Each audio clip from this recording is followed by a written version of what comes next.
Schiendelman. I'm not sure on the pronunciation, so if you know, let me know. This is a young man who went missing a while back. He was actually only 19 years old. So I'm gonna kind of just go over the case a little bit. So let's get right into it. Logan was a 19-year-old man, like I said, when he went missing. He's 6 foot and between like 150 and 190 pounds. He is a biracial young man, half Caucasian, half African American. He has black hair and brown eyes. This young man normally had his head shaved, and he had a scar by his left forearm. And he is actually severely allergic to peanuts and should have an EpiPen on him at all times in case of exposure, but he didn't at the time of his him going missing. So he was last seen wearing a black windbreaker, a white t-shirt, some jeans, and possibly Nike shoes. And he is classified as an endangered missing person. So a little background on Logan. Logan Drew Schiendelman was born in 1996 on June 27th. He was born and raised in Tumwater, Washington.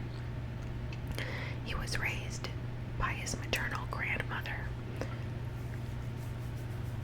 Her name was Jenny Gibo or Gibo, I'm not quite sure. Logan's father, who was a Saudi Arabian native, was not in his life and had left his mother when she was pregnant, or it's actually thought that he possibly didn't even know that she was pregnant at the time that he left. He was just here on a work visa, and then he had to go home. So before he left the United States, he actually impregnated this woman, and she was pregnant, and he had to leave the United States. So Logan's mother, Hannah, never had a relationship with Logan's father, and had actually moved to Seattle to attend art school after Logan's birth. When his mother moved, Logan and older half-sister Chloe became legal dependents to his grandmother Jenny. Logan went to Tumwater High School, and he became a star defensive back on the school's football team. And he was also a model student. During his time in high school, his grandmother claims he experienced an identity crisis of sorts because he was biracial. His mother was half white and half black, while his biological father was Saudi Arabian. So Logan had been primarily raised by his white grandmother, and he never knew any of his African American family at all. And actually later on, he does meet up with his great aunt, who is African American, and he meets up with her, and they end up going over some old pictures of family, and he says, wow, it's really nice to see someone that looks like me. I can't imagine how that feels, honestly. So he was finally starting to get to know his family, other side of the family later on, because he did some detective work on Facebook and messaged her, anyway. So at the time Logan was in high school, his biological mother was living close by in Olympia. Some say that his grandmother kept him away from that side of the family and refused to let him visit them. And his grandmother denies this. She says it's not true, and claimed that they never made an effort to even get in contact with Logan. So it was kind of like, well, they never tried, so why should he try? Kind of a thing. After he graduated high school in 2015, Logan had enrolled in Washington State University. This university was in Pullman, about 300 miles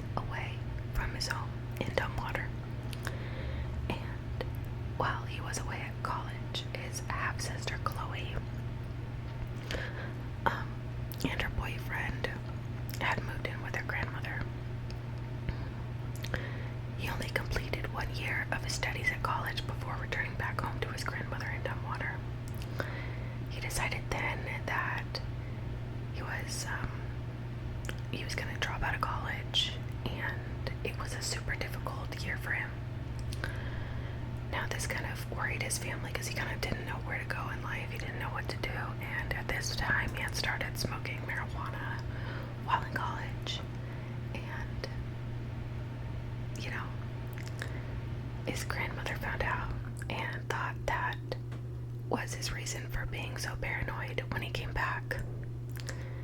He started to believe he was being watched through his bedroom window and that someone was possibly following him. So it seemed like this smoking was making him a bit paranoid. His family noticed that he had become more withdrawn after he came home. So he comes home from college and he's smoking a lot. He's just keeping to himself. He doesn't have friends. He's not talking. He's not socializing. And, his family starts to get super, super worried. Logan and his half-sister's boyfriend did not get along while having to live under the same roof. So he's having to deal with his grandmother, his sister, and this guy that she's dating, and he doesn't even like him. And he doesn't know where to go in life. He doesn't know what he's doing.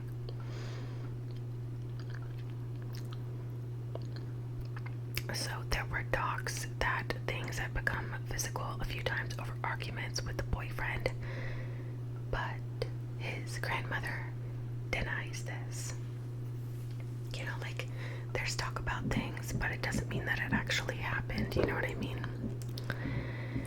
She said that they didn't like each other, but had done well to avoid one another while under her roof. After Logan went missing, the boyfriend had taken a polygraph test and he passed.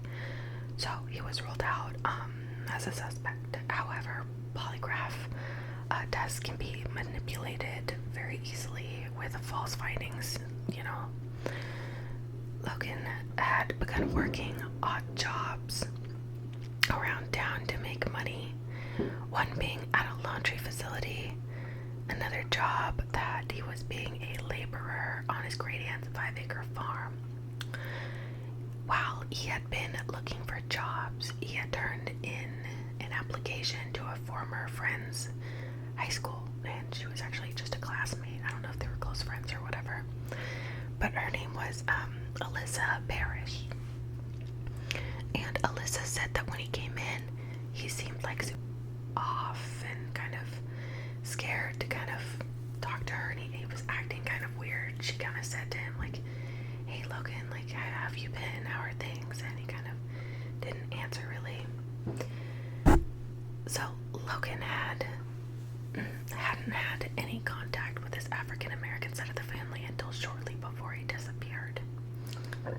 So he had reached out to his paternal relatives, and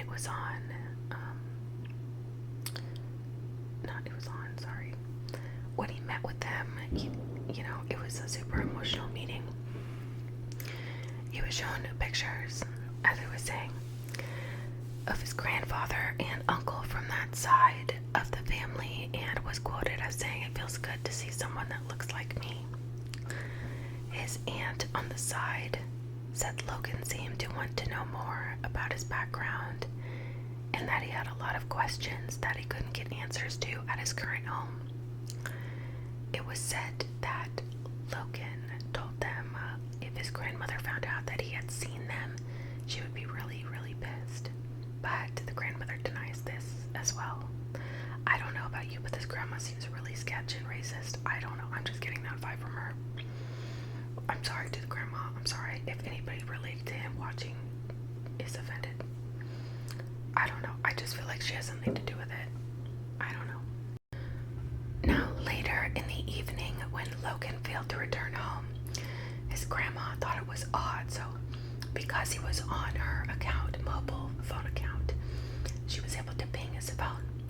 And she saw that it was in Olympia, right next to his mom's house. She was in town, so she figured that he was just visiting mom at home, So his grandmother called her, and he hadn't stopped by his mother's home that day. So now things are getting weird. No one really knows where he's at or anything. So by May 20th, Logan still had not come home, and his grandmother decided to call the police to report him as missing, but the Thurston County Police Department was closed for the weekend, so she was forced to wait till Monday to go in to make this or file this missing persons report. And while his grandmother said his phone showed that he was with his mother, authorities claim he actually had been going the opposite direction as they traced his phone activity as going towards like I-5 South. So I don't know where she got her information. Pretty sure she made it up because she was involved, but that's just my opinion.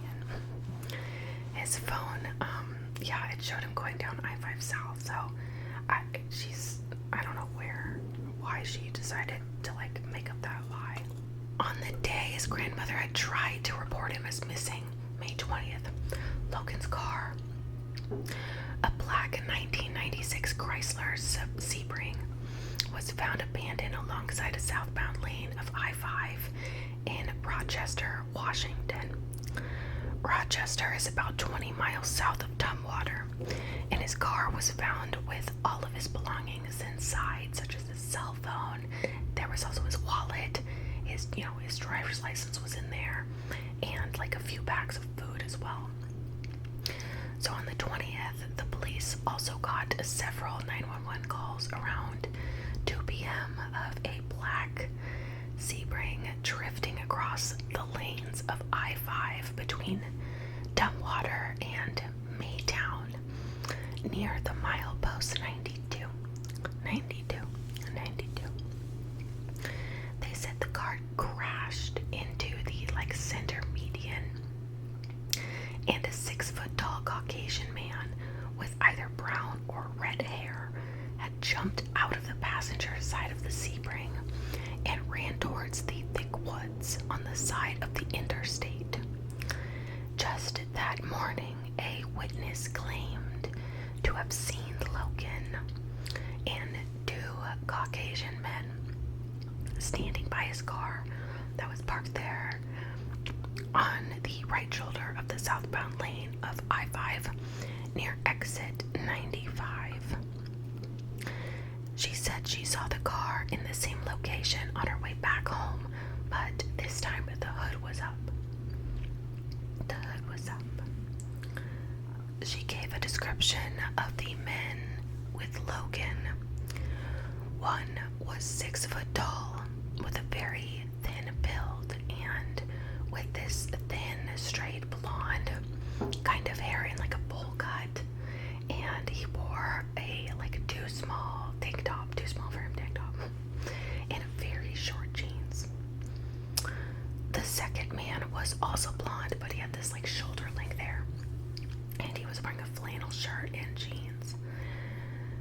A 2-mile search of the wooded area with cadaver and tracking dogs came up empty.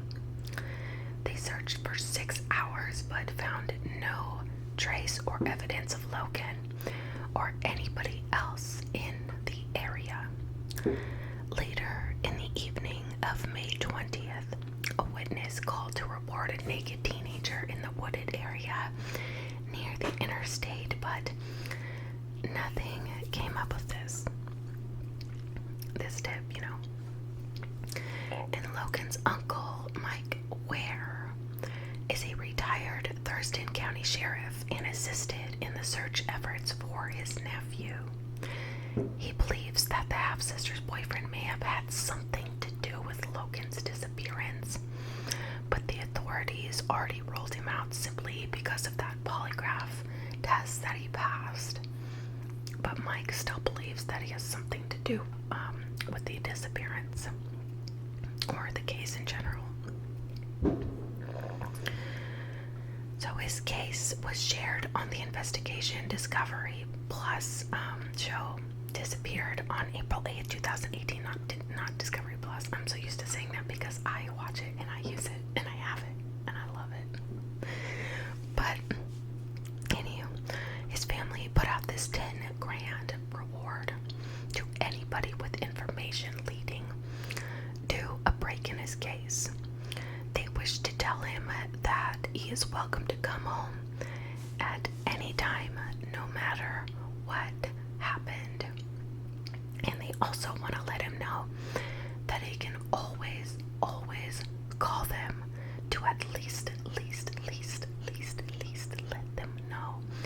he's okay. Even if he doesn't want to come back home, they still want to know if he is okay. If he is okay. Human remains were found in Longview, Washington. They were in the late stages of decomposition. Authorities are still working on identifying the body, and Logan's family is awaiting the answer to find out if it's possibly him, although they know it's not a strong probability. So we can get into some theories now. Now, I'm sure you know my theory. I'm like 99% sure, armchair detective over here, but I'm like 99% sure that Grandma has something to do with it. I truly, truly do.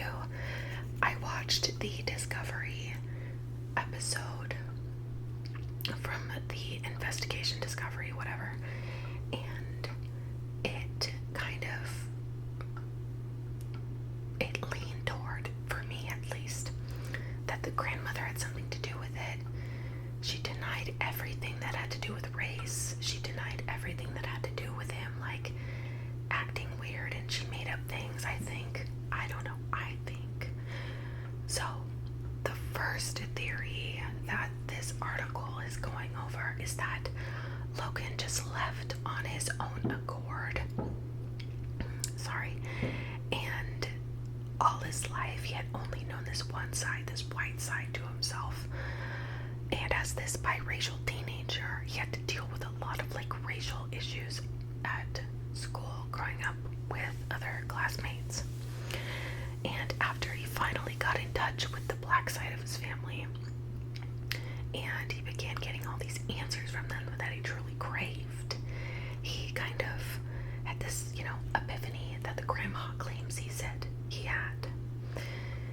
And also to note, the grandma says that after he went and met the African American side of his family, his great aunt, she actually, the great aunt said, like I was saying, that Logan said my grandmother would not approve of this. But Grandma says that Logan came right home and was so excited and told her all about it. And she was very, stoked for him. Who are we gonna believe? I don't know. The great aunt or the girl who's been, the grandma who's been kind of, I don't know. She's just giving me weird vibes, man. So he could have just totally left on his own, but I keep going back to the grandma. And the second theory is that Logan's disappearance could have something to do with the drugs, maybe the marijuana, but I don't know. He started smoking kind of in college, not really high school much. And some people started thinking maybe he owed money to a drug dealer, something along those lines. They also think that he was possibly into harder drugs, and it may have been a possibility that he went out, drove all crazy, and went off into the woods and OD'd somewhere. But after all the cadaver dogs and all the searches were done, he was never found or anything. Now, he could have had like a mental breakdown. This is like the third theory. He could have gone and committed suicide. That's just such a sad theory to think about, but it's like, you never know.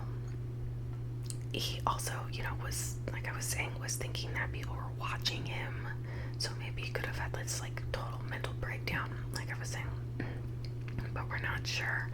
We know that Chloe, his half-sister's boyfriend, was kind of putting pressure on him, and his mental state was like beginning to crack, And it's said that possibly, as the fourth theory, that Logan was just met with foul play, and Uncle Mike still believes Chloe's boyfriend had something to do with it, and that he has something kind of involvement in Logan's disappearance.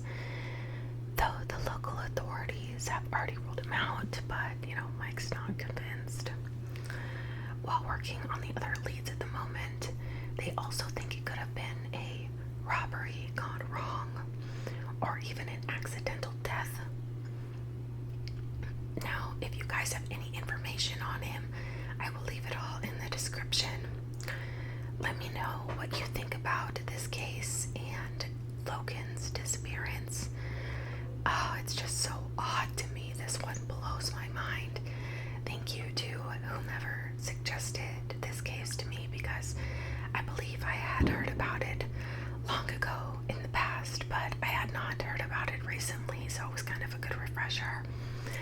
And I did not know about the discovery, investigation discovery video episode about him, so that was a good rundown. It was about 40 minutes or something like that, with interviews of people, and you got to kind of see where this all took place. But if you have any information, please call the Thurston County Sheriff's Department. The number is 360-704-2740. I hope that you have I hope you have an amazing day. Sorry, I got a text message and it completely distracted me. But I hope you guys have an amazing day or night, whatever is going on in your life, and whenever you chose to watch me in this video. I hope that you enjoyed it. Subscribe and like and comment and all those things. This little family is growing into such a fun little outlet for me. I love you guys so much, and I will please talk to you soon. I hope, and I'll catch you later.